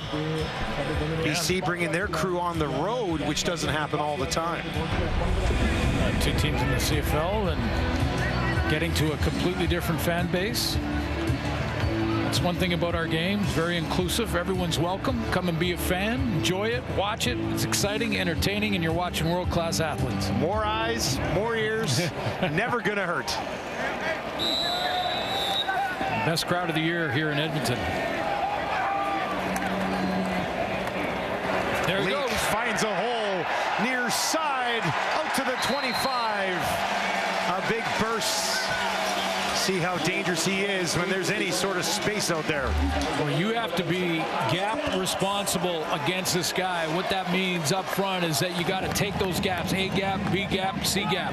A gap between center guard, B gap between guard and tackle, and C gap outside. And good blocking opened up that B gap. And look at Leak. You give him that kind of space, and he's allowed to get to top end speed, and he's going to outrun a bunch of angles. Took it up to the Edmonton 28. That one quickly over the middle, and it's hauled in by Gittins Jr. First down for the home side. This is how McLeod Bethel-Thompson beats the blitz. Trey Ford beats it by escaping.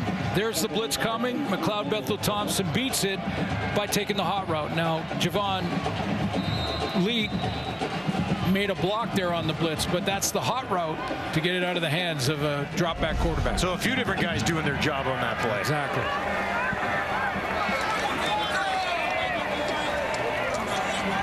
Another first down, got exactly 10. And you can tell that these flags were coming. 4 of them on the field here.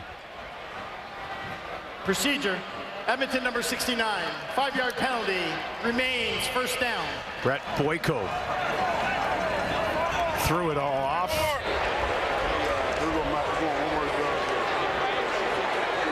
And it'll be a 1st and 15.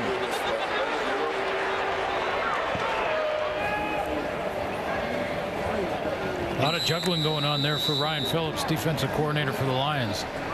It can't be easy when you lose a few bodies. 2 or 3 starters out here for BC. I do see TJ Lee back. Wide open, Gittins turns it upfield, knows what he needed, and what he got was a first down up to the 50. So that short side of the secondary for the Lions, TJ Lee and Gary Peters is back together, and that's where they throw the ball.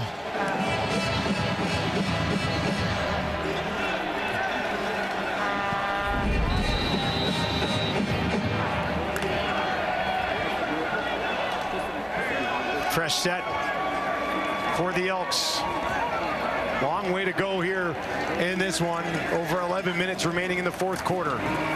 On the ground, great tackle. Ely lunged out, wrapped the leak up, held him to about a yard. Yeah, he got this play from behind. Came from off the line of scrimmage and just with sheer speed caught Leak from behind before he could get started. And he's got some music going on in the helmet. No, that doesn't. Staying calm and cool. Rookie out of Georgia Tech.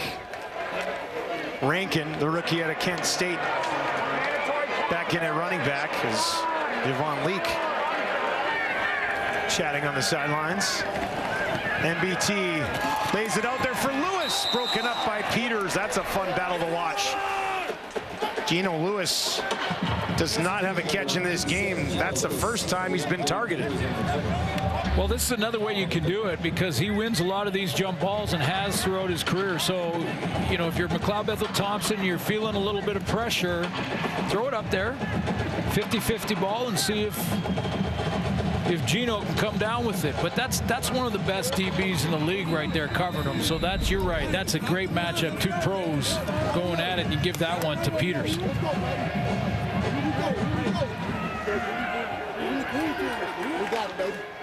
3rd and 9. Punting situation for Edmonton. Julian gets it away. He's hit, and there's a flag on the play. That's a new set of downs. And this one is a no doubter. Giuliano Felanico. Getting in the lineup, Giuliano getting in the lineup too. Contacting the kicker, BC number 79. 10-yard penalty. The result will be a first down. Getting a chance to be in a bit of a rotation, and there's no question here. Hunter, kind of like the quarterback, is protected in a big way through the rules, and he knows it. Edmonton leads 22-16. And the offense will stay on the field after this. Felanico, and this is not how you want to make your debut. A penalty that keeps the Elks offense on the field, and he knew it immediately. The kickers are protected, especially with the leg in the air.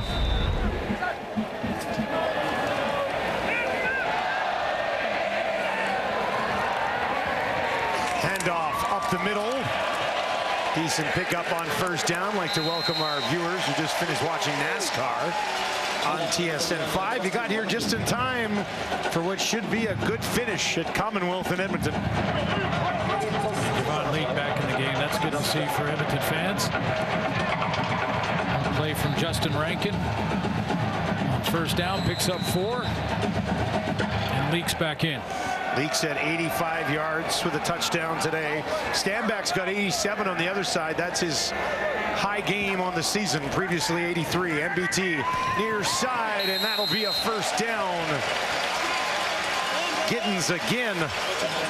No surprise on McLeod Bethel-Thompson targeting his favorite guy.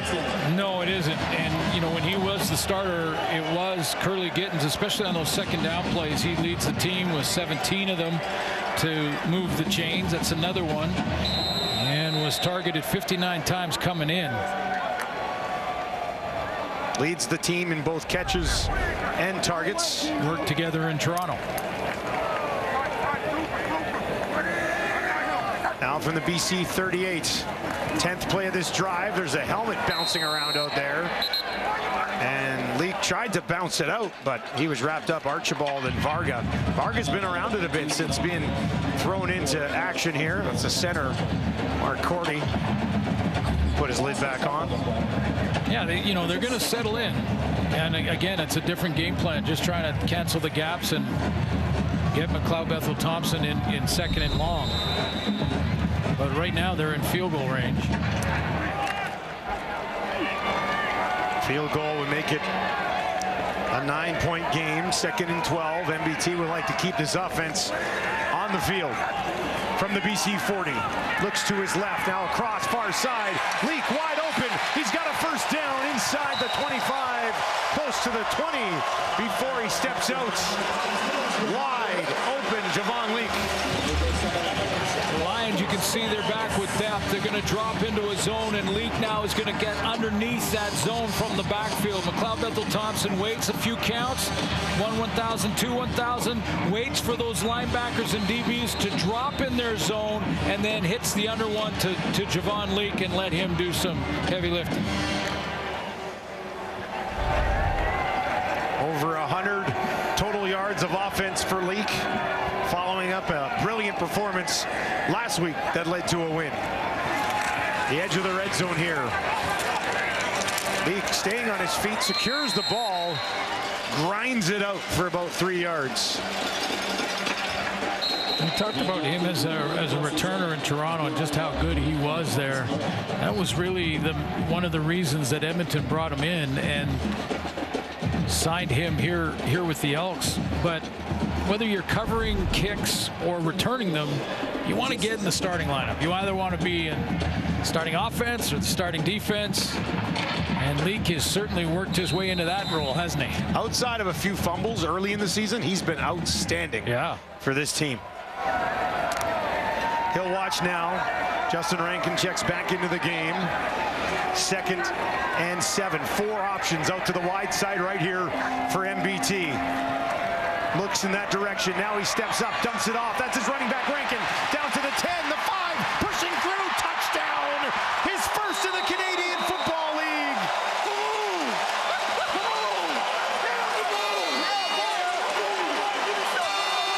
Edmonton on top by a dozen.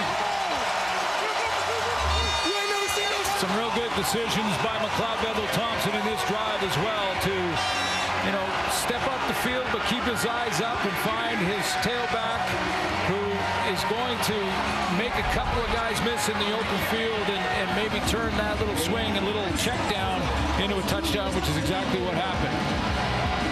Just the throw to Javon Leak underneath. Some really good decisions by a veteran quarterback. And a penalty at midfield that kept this drive alive. Absolutely. Ends up in the end zone. 13 plays, 97 yards, 6 minutes and 43 seconds.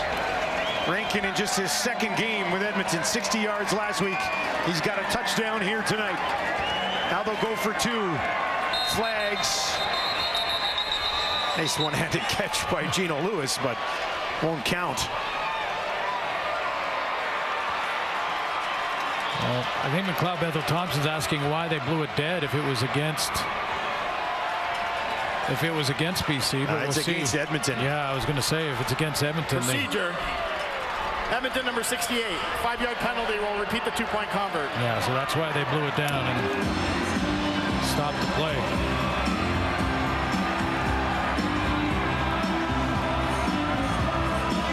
A little more challenging for 2 now. Yeah, you can't change your mind. No switcheroo here. No. Got to go for 2 when you declare that's what you're doing.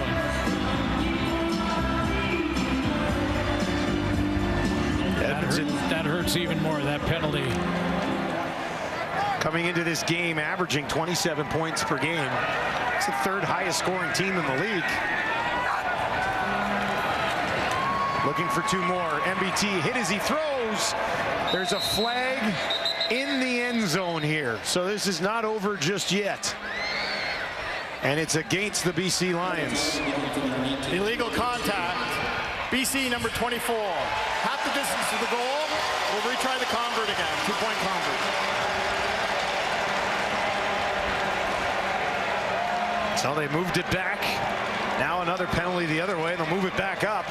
It'll be a 2-point try from the 4. Curly Giddens was the intended target. There's the Rene Patrice with the illegal contact. It was minimal, but it was beyond 5 yards.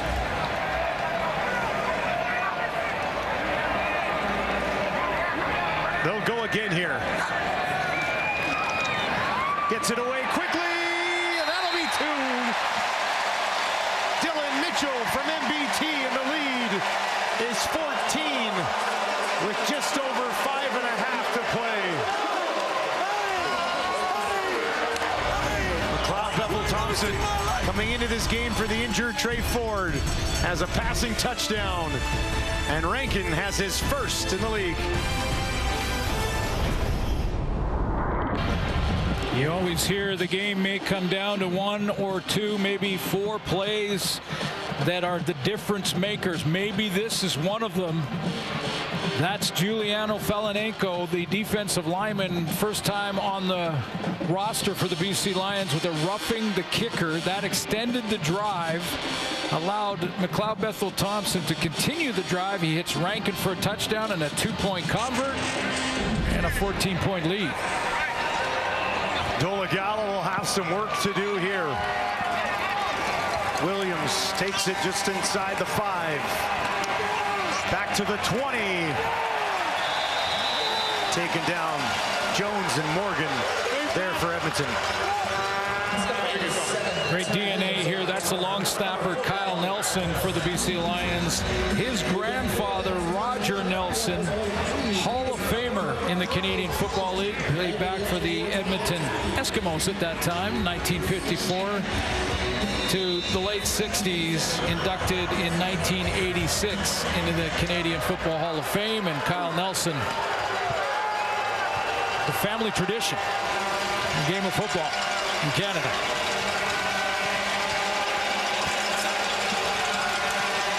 Dolegala, pocket collapses. He spins out of it and misses Katoy. I thought they were going to get to him. Still got the pass off. Well, the time on the clock and now the difference in the score means that Dolegala's got to.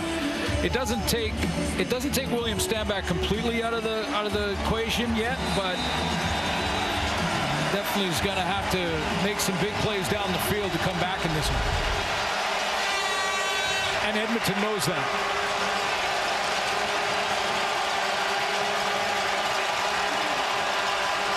Second and 10. Dolegala with time down the field for Hatcher. No, incomplete. Was working on Bynum. Cordell Jackson came over to help. And that'll bring up third down, and Flintoff will come out to kick it away. Devondrick Bynum plays this with great composure because this ball is on the money to Hatcher. I mean, this is a beautiful throw to the wide side, big arm right to him. But watch the composure as Bynum catches up, plays the hands of Hatcher. He's not worried about looking back to the ball. As soon as Hatcher goes up with his hands up, he puts his hands right in the middle of those hands and knocks it down. That's great composure when the ball arrived. Flintoff, not a good kick.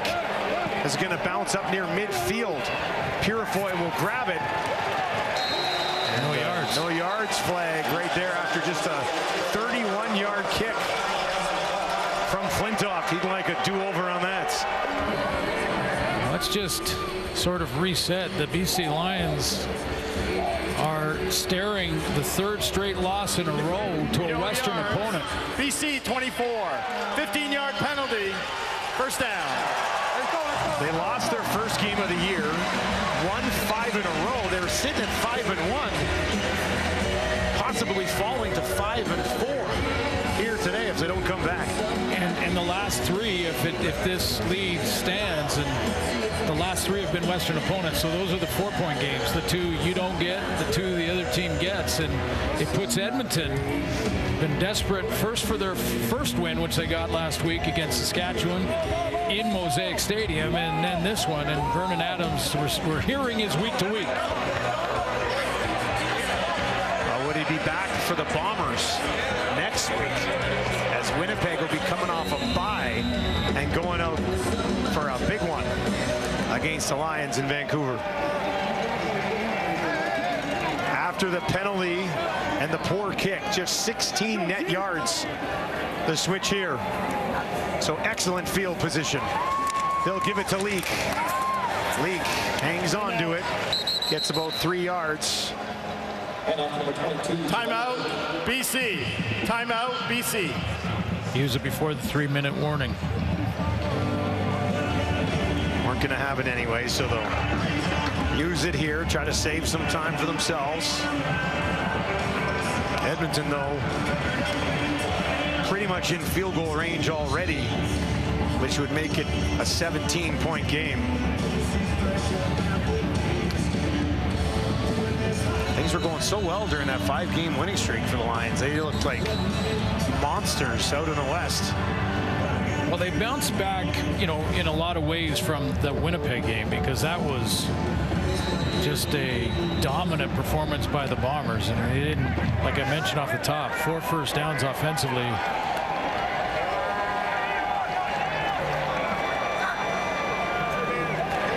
Bob Bevel-Thompson will want to take care of the football here. Gets that away, and that's going to be a first down. Dylan Mitchell hauls that one in, his 3rd catch of the game. Yeah, that's exactly the, you know, the game plan now for McLeod Bethel-Thompson. Just grind the clock down, get to the 3-minute warning. They're in field goal range again, so they can make it a 3-possession game. How about Tevin Jones here?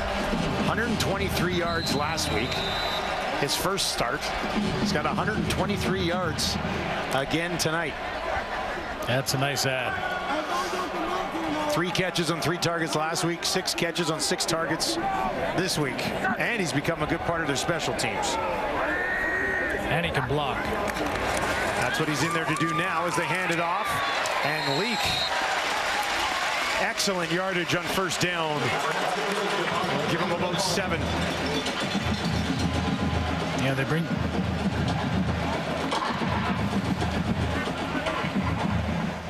Three minutes remaining here at Commonwealth. Edmonton on top by 14, looking for the rare win at home.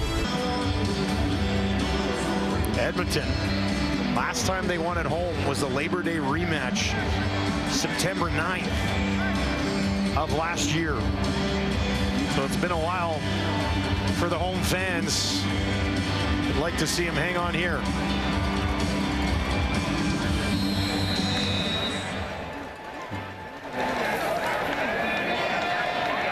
Claude Bevel-Thompson, 14 of 18, 171 yards, touchdown and an interception since coming into the game for the injured Trey Ford. Hands it off to Leak. He kind of snuck his way into a crowd there. See where they marked this, but I think it should be close enough to go short yardage. Even inside a yard. Claude Bethel-Thompson talking to Jarius Jackson right on the sideline. I'm going field goal here, man. Field goal. We're less than a yard short.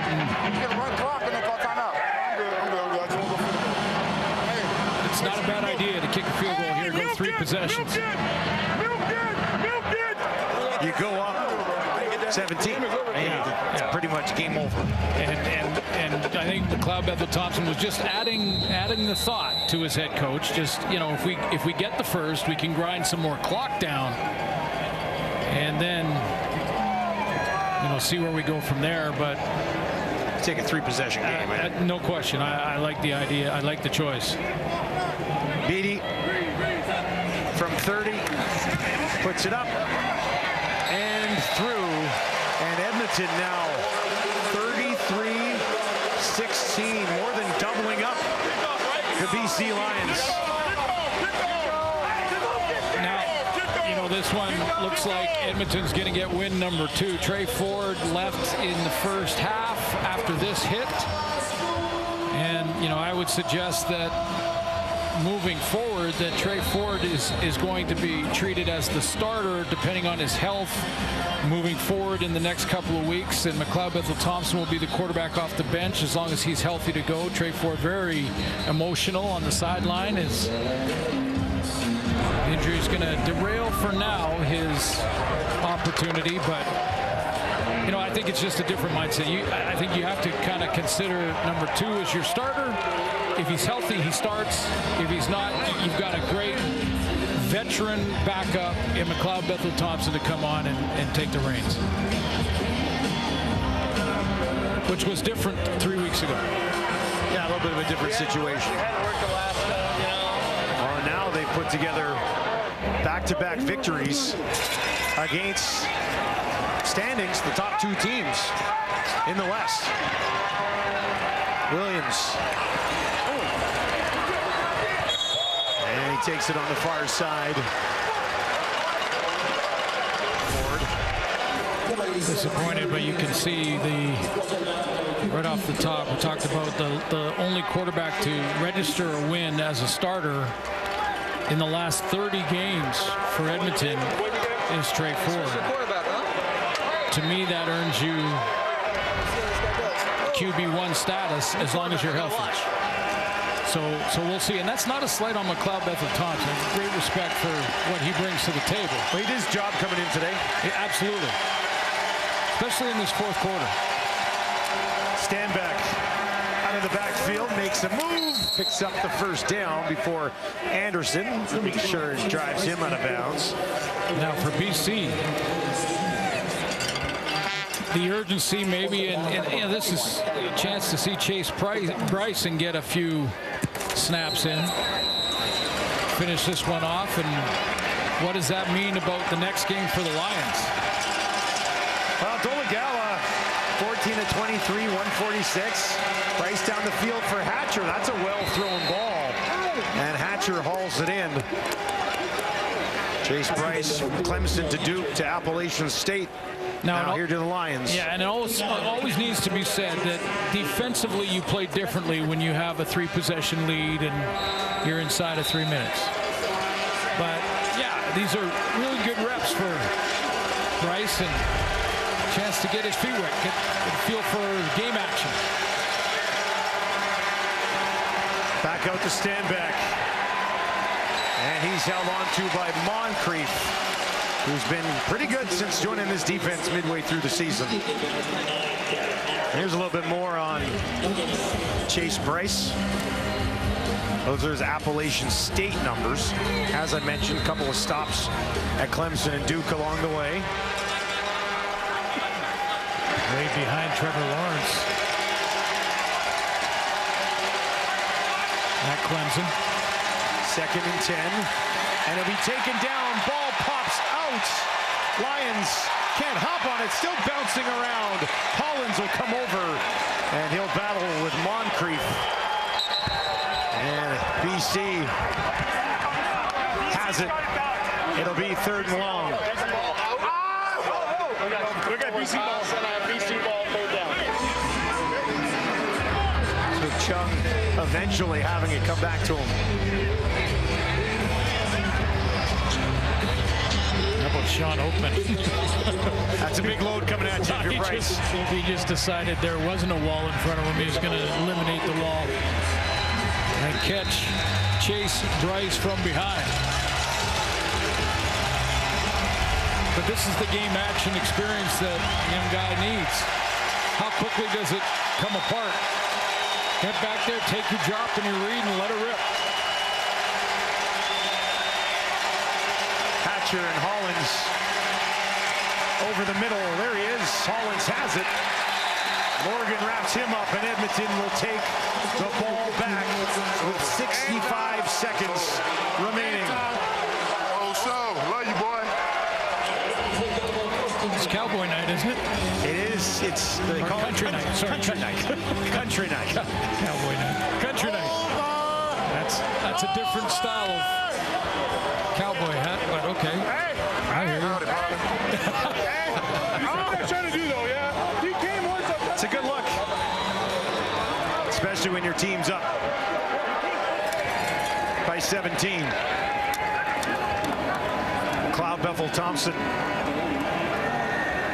will be on the field for a victory for the first time in his Elks career.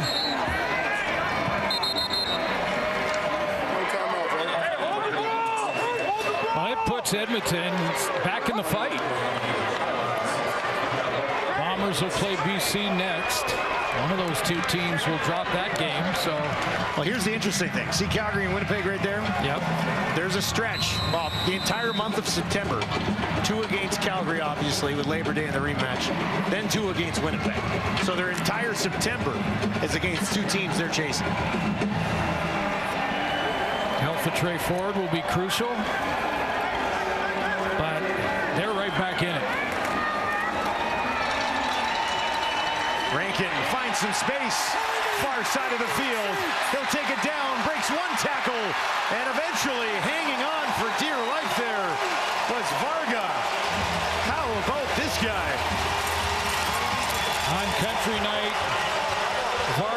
to try and hog tie Justin Rankin. It looked like he was bringing down that calf. Look at him. Oh, it's Tino DeValle, actually. Oh, DeValle. It was DeValle, yeah. Not 48.